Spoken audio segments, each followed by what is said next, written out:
Hey guys, Mr. Amari here with the next set of tutorials for our first Clickteam Fusion project. Alright, so far our Breakout game is pretty full-fledged. We have our player character at the bottom that we can control. We have the bouncing ball that we can send up into the bricks. And if we run our game, you can see that the bricks are fully interactive. That when I go ahead and bounce off of them, not only does the ball go into a realistic bounce, but it goes ahead and it disappears the block. And we get 5 points added to our score, which is great. And then of course we see that every time the ball goes past me, we see that it leaves out the bottom of the screen, and I wind up losing one of my lives. When I lose all of my lives, it just goes ahead and ends the game. What we're going to do now is we have to start polishing this game up, right? We have to do what's called a polish pass. We have to start taking the basics and the prototype that we have and start making it feel more like a game. One of the ways we can do that is by fixing it so that when the game ends, we don't just have it close out. We want to have some sort of end screen, right? And honestly, when we run our game, it would also be nice if it didn't just jump right into the game, right? It'd be nice if we had some sort of title screen. So what we're going to do today is we're going to talk about how we can go ahead and make our own custom title screen and end screens and how we can implement them into our game. It's actually very easy, and it's one of those things that makes your game feel like it's, a lot more complex than it really is, or that was made by a couple of people rather than just one person sitting at a computer. It's a nice way to add value to your production here. So let's take a look at how we do this. If we first go out to our storyboard editor here, we'll see that we have our frames here. Now, we talked about frames last time. Frames are basically the levels or screens that you're going to go through in your game, right? Each one is kind of its own area. So what we're going to do is in the free version of Clickteam Fusion, the one that you're using, you are limited to only 3 frames. I can make as many as I want before the computer crashes, right? I can just keep throwing it out because I'm using the paid version. But on the free version, we only have 3, but 3 is really all we need. We need 1 frame for the title, 1 frame for the game itself, and 1 frame for the end screen. So what we're going to do is we're going to make 2 more frames here by double clicking on the numbers here. So I have frame 1, 2, and 3. So I'm going to rename these 2. Instead of being called frame 1, we're going to call this one gameplay. This frame we're going to make intro or title. I think title is better. And then frame 3 we're going to make game over. Now, we don't have to necessarily put them in order here. We can have the program start on a certain frame, but I like to keep them in order. I like to have it flow as if it is the way the game is played. So what we're going to do is we're going to kind of click and drag the gameplay one down until it's underneath the title and above the game over. So now we can see our storyboard here very clear. We're going to start with the title. We're going to go into our gameplay. When the gameplay is over, we're going to go into our game over. Let's take a look at how to do that. So obviously when we click into our title frame, it's going to be empty, right? So now what we're going to have to do is we're going to have to go outside of Clickteam Fusion to create a custom thing. Now you could do it in Clickteam. You can just use the basic colors and tools that they have in here. But we're lucky. We have access to a full-fledged free design program that's actually very easy to use. So if you guys find your way over to TeachHub, right? And you look at your TeachHub, you should see something called Adobe Express. Now, Adobe Express, if you've ever used something like Canva, I know it's very popular too, I use it as well. This is kind of Adobe's version of that. Now, Adobe Express, if you were to click on it, the nice thing is if you're logged into your account like I am right now, when you click on it, it'll automatically log you in, and you have full access to the full version of Adobe Express. Now, there's a lot of things here. I'm not going to go over all these things. We're going to slowly go through each of these things it kind of puts in front of you. But what we're going to do is we're going to create a start screen, right? So what we're going to do is we're going to go into the top left corner here where the plus sign is. You're going to click on that, and it's going to ask you, okay, well, what do you want to make, right? We want to make something, if we go back to our Clickteam Fusion here, that is exactly this size. Now, the question is, well, what size is that? If we go back to our storyboard editor, we have the size right here. 640 pixels by 480 pixels. That's what each frame is. So we're going to go ahead, back over to here, where it says custom size. We're going to click on that, and it gives us width and height in pixels. Can you believe the games that were on the original Nintendo Entertainment System were less than this? They were smaller size than this. Create a new file. So now it gives us the exact size that we need to make our start screen, which is great because now we just fill this up with whatever we want, and we're going to have a really nice looking start screen.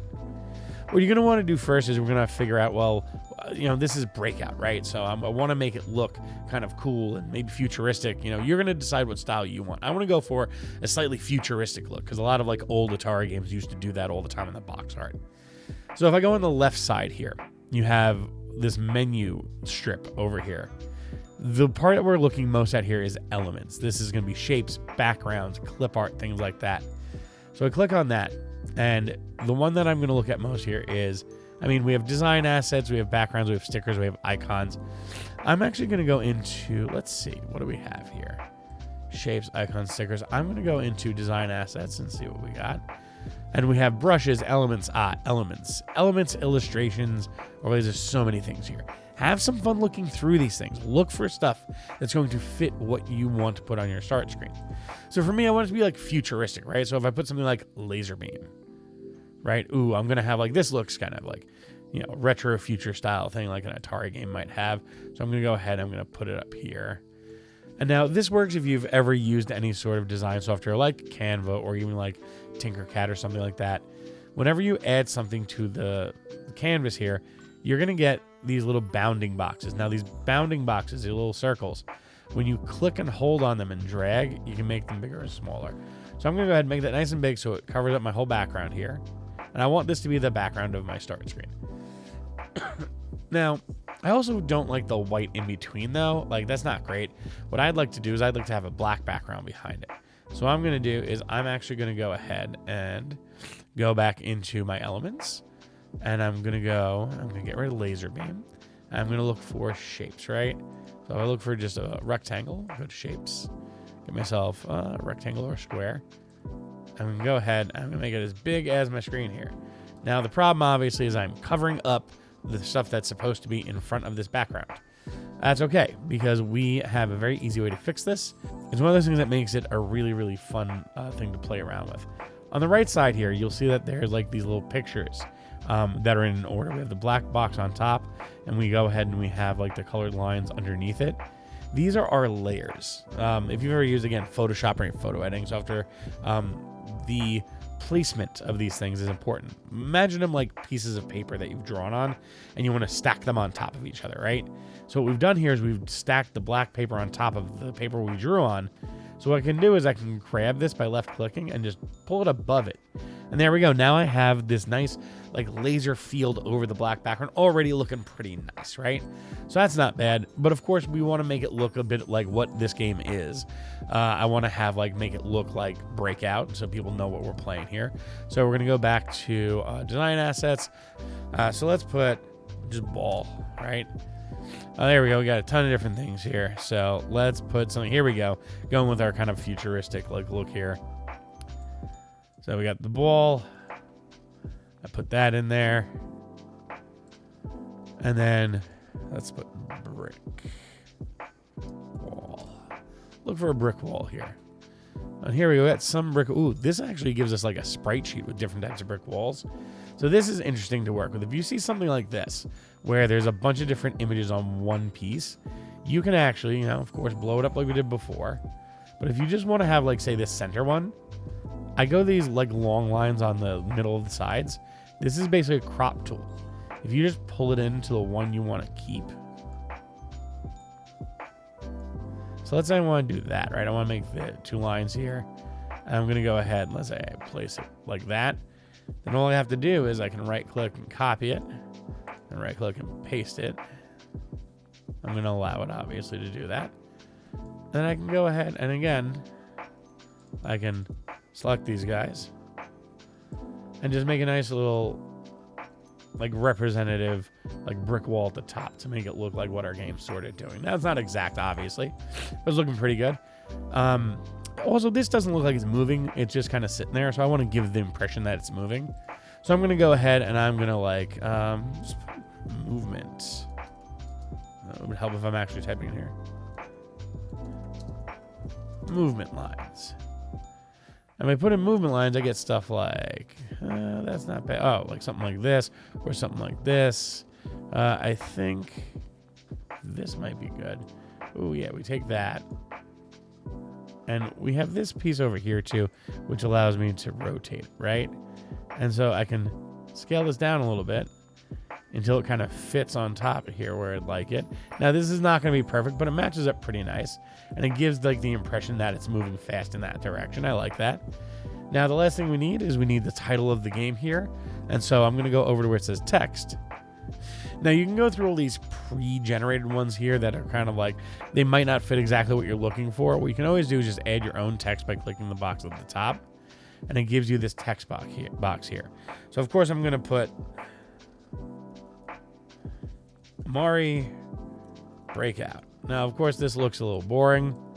Like it definitely gets the idea across, but we can go ahead and we can choose different fonts by going over to the left side here, and we can choose a bunch of different types of fonts. So I could go something like that. That looks a little better. That looks like that sits a little nicer with the theme of what we're going for here. We can also change how like the layout is of the text if we want to. I don't really want to. I can make something where it kind of goes in an arch, or I can do something where it goes in kind of a circle, which could look pretty cool. But for our purposes, I think the default layout works pretty well. And I think this works. Like for purposes of what we're doing here, I think this works great as what our start screen would be. So what I want to do is once I have this thing, I want to go ahead and I want to save it. First thing you're going to do up top here, see where it says untitled and has the date? That's to make sure that you're not accidentally overwriting something that you've made before. If you click on it though, you can get rid of what's in there and then put your own title. So it's a little obvious what it is. And of course I misspelled breakout there. Let's go ahead and fix that. Little typos, and it still didn't fix it. Let's put the E in there. There we go. Now the thing you're going to be looking for is this cloud icon. If you see this cloud icon, it means that it has been saved, that you don't have to worry about losing this. So here's my start screen. The start screen looks great. So what we're going to do is we're going to go ahead and we're going to download it. See this little button right here? That's the download button. So if I click on that, it's going to ask you what format you want to download it. PNG is the one I usually suggest doing for your title screens and backgrounds and all that stuff, because the PNG is going to give you the best quality in kind of the smallest file size at the same time. Leave it at 640 by 480. That's the size we need it to be, and just click the download button. Now this should automatically save it into your downloads folder. For me, it's going to pull up a whole dialog box. What I usually suggest is save it to your school OneDrive. So it'll do one of these, and then once it goes, save it to your school OneDrive. You'll see up here, I actually have mine like set up too, where it says OneDrive and I'll have everything. I usually suggest save it there. All right. This is where you're going to be able to put most of your stuff. I'm going to go back to my title screen frame. So what we're going to do is we're going to now import this thing. Now we're going to import it as a background. We're going to insert an object like we've done so many times before. And we're going to go and just pick backdrop or background. I'm sorry. Yeah, backdrop. Going to hit OK on that. Put this here. And then, you know, you're going to want to make your backdrop the size of your screen, right? This way we know we have it exactly the way we want it to be. So what we can do is, obviously this is not the backdrop we want. If we double click quick into it, we're over here and we're in our frame editor. I'm sorry. We're in our pixel editor. So we can go ahead and we can clear it. But something we haven't used before is this. This is the import folder. If we click on the import folder, so this will open one of these dialog boxes. I know that it saved it into my OneDrive, so I'm going to go ahead and open up my OneDrive. And then I'm going to find the file that I saved. So a little key thing here, if you have a lot of stuff in your OneDrive or your folder, if you go to where it says file name, then you know the file name. I know mine is Mr. Amari. So I'll click on there, and there it is, Mr. Amari Breakout title screen. I'll select it, and then I'll hit open. And it'll ask you, okay, is this what you want to bring up here? Is this what you want to have in here? And my answer is yes. I'm just going to hit OK. And now we have this. This is my background. I'm going to hit all right. And you can see it actually is exactly the right size for my title screen. So this is great when I go ahead and I run my game. Now here's the thing. If I run the frame, it'll just run this frame. And also there's no way for me to actually play the game, right? If I click on it, it's not going to do anything. So we need to go ahead and make it so that when we click on a part of the screen, it starts the game, right? So in the next video, I'm going to show you guys how to make clickable buttons for your start screen and your end screen to show you how you can make it so that it will bring you to here first, and then it will go ahead and you'll have a button that you can press on this screen to bring you to the actual gameplay. Thank you guys for being patient and sitting through the video. I see you guys in the next video.